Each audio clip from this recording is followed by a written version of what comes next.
Hello friends, welcome back to our channel. Friends, आज की video हम पुराने वीडियो को कंटिन्यू करेंगे, जिसमें हम लोगों ने इम्पोर्टेंट ब्रांच ऑफ बायोलॉजी के बारे में स्टडी करने का प्रोसेस शुरू किया था। जिसमें पिछले वीडियो में हम लोगों ने 10 ऐसे सेक्टर या ब्रांच के बारे में पढ़े थे, जिनमें हम लोगों ने जाना था कि कौन कौन सी स्टडी की जाती है। आइए उसी को हम कंटिन्यू करते हैं। तो आज हमारा जो है 11वां यानी 11th रहेगा बायोटेक्नोलॉजी। बायोटेक्नोलॉजी के जरिए हम समझते हैं कि हम वो सारे टेक्निक के बारे में, वो सारी टेक्नोलॉजी की स्टडी की जाती है, जिसमें हम लिविंग ऑर्गेनिज्म से रिलेटेड चीजों के बारे में स्टडी करते हैं। आपको बता दें कि अगर डीएनए की कॉपी बनाई जा रही है, अगर डीएनए फिंगरप्रिंटिंग के जरिए किसी ब्लड रिलेशन या किसी क्राइम इन्वेस्टिगेशन किया जा रहा है, तो वो सारी चीजें बायोटेक्नोलॉजी के अंडर में आती है। वहीं जब बैक्टीरियोलॉजी की बात होती है, तो बैक्टीरियोलॉजी खास हो जाता है, क्योंकि ये स्टडी करता है बैक्टीरिया के बारे में। नाम से ही पता चल रहा है, जब हम लिविंग ऑर्गेनिज्म या यूं कह सकते हैं यूनिसेलुलर ऑर्गेनिज्म की बात करते हैं, यूनिसेलुलर ऑर्गेनिज्म की बात करते हैं, तो वो बैक्टीरिया की स्टडी कहलाती है बैक्टीरियोलॉजी।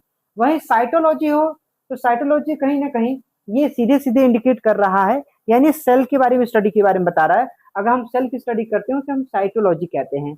वही जब हम बात करते हैं क्रायोबायोलॉजी की, तो क्रायोबायोलॉजी में हम लोग स्टडी करते हैं लोअर टेम्परेचर पर ऑर्गेनिज्म कैसे अफेक्ट करते हैं, या फिर कैसे कोई ऑर्गेनिज्म कम टेम्परेचर पर अपने आप को सर्वाइव कर पाता है, या फिर कम टेम्परेचर पर उसको कितना इफेक्ट होता है, इसके बारे में स्टडी कहलाती है क्रायोबायोलॉजी कहलाती है। वही जब बात करते हैं कार्डियोलॉजी की, तो नाम से ही पता चला है हमारे जो हार्ट एक स्पेशल टाइप के मसल का बना है, जिसे हम लोग कहते हैं कार्डियक मसल। इसलिए अगर हम लोग कार्डियोलॉजी लिखा है, तो cardiology is comes from the cardiac muscles which are only one muscle which work from birth, या फिर कह सकते हैं कि हमारे फ्रॉम वोम टू टॉम तक चलता है, यानी गर्भ से कब्र तक चलता है, यानी मरते दम तक वो क्या करेगा, ये चलता रहेगा। वही जब हम बात करते हैं डर्मेटोलॉजी की, तो इंडिकेट करता है स्किन के बारे में।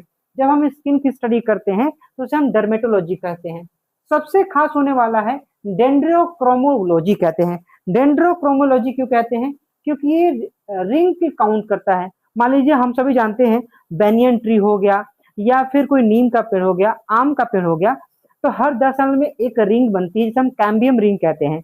तो वो रिंग को काउंट करके हम पता लगा सकते हैं कि साल कितना साल पुराना ये पेड़ है। तो इस पेड़ की स्टडी करने के लिए उन रिंग को क्या किया जाता है, काउंट किया जाता है। तो अगर रिंग काउंट कर रहे हैं, तो वो स्टडी कहलाएगी डेंड्रोक्रोमोलॉजी कहलाती है। वही जब इकोलॉजी की बात आती है, तो इकोलॉजी में हम लोग क्या करते हैं, रिलेशनशिप बिटवीन निकालते हैं कि उसके इन्वायरमेंट और लिविंग ऑर्गेनिज्म के में कैसा सामंजस्य उस पर स्थापित हो पा रहा है कि नहीं हो पा रहा है, उससे जो टेम्परेचर है वो उसके लिए हैबिचुअल है कि नहीं है। कौन सा ऑर्गेनिज्म, जैसे आपको पता है कि मध्य प्रदेश के कूनो नेशनल पार्क में जो चीता लाके रखे गए थे, तो उनको एनालाइज किया जा रहा था कि इस लिविंग ऑर्गेनिज्म के आसपास जो इन्वायरमेंट है उसके लिए फेवरेबल है कि नहीं है। तो अगर इस टाइप की स्टडी की जाती है, तब हम बोलते हैं इकोलॉजी। वहीं बात करते हैं एम्ब्रियोलॉजी, तो आप जैसे कि जान सकते हैं, हम फर्टिलाइजेशन के बाद जो सेल्स का डेवलपमेंट होता है, जो जायगोट का डेवलपमेंट होता है, उसके बारे में स्टडी करते हैं। एक स्पर्म हुआ, एक ओवा हुआ, दोनों मिले फ्यूज होकर जायगोट बना। तो जायगोट फर्दर सेल डिवीजन करके एक पूरी कंप्लीट लिविंग ऑर्गेनिज्म में कंप्लीट होता है, तो ये कहलाते हैं एम्ब्रियोलॉजी। वैसे एम्ब्रियो की सेल की स्टेज होती है 8 से 16 होती है। हर स्टेज को अलग अलग बोलते हैं। अगर 8 सेल का होगा तो उसे हम ब्लास्टोमेयर कहते हैं। 8 से 16 के बीच में होगा तो उसे मोरुला बोलते हैं। 100 सेल का होगा तो ब्लास्टोसिस्ट बोलते हैं। अलग अलग सेल्स के जो लेवल होते हैं उसको बोलते हैं। तो अगर सेल्स की संख्या बढ़ रही है, तो जायगोट में कुछ डेवलपमेंट हो रहा होगा। इसी के बारे में स्टडी को हम लोग क्या बोलते हैं, हम लोग बोलते हैं एम्ब्रियोलॉजी। वहीं जब इयोजेनिक्स की बात होती है, तो सबसे इंपॉर्टेंट रोल प्ले करता है, क्योंकि ये जो होता है कहीं ना कहीं हमारे रेस से इंप्रूवमेंट चीज के बारे में स्टडी करता है।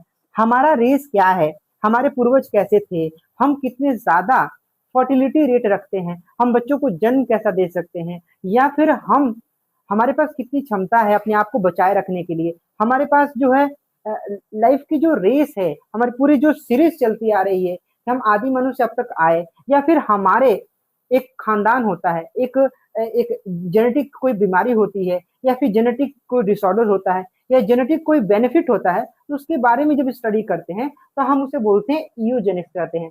तो फ्रेंड्स, आपको ये वीडियो कैसी लगी कमेंट सेक्शन में जरूर बताइएगा, क्योंकि हमने आज 10 कवर किया। इसी तरह हम 10 10 करके कई सारी वीडियो लेकर आएंगे, ताकि वीडियो लेंदी ना हो और आपको समझने में आसानी हो।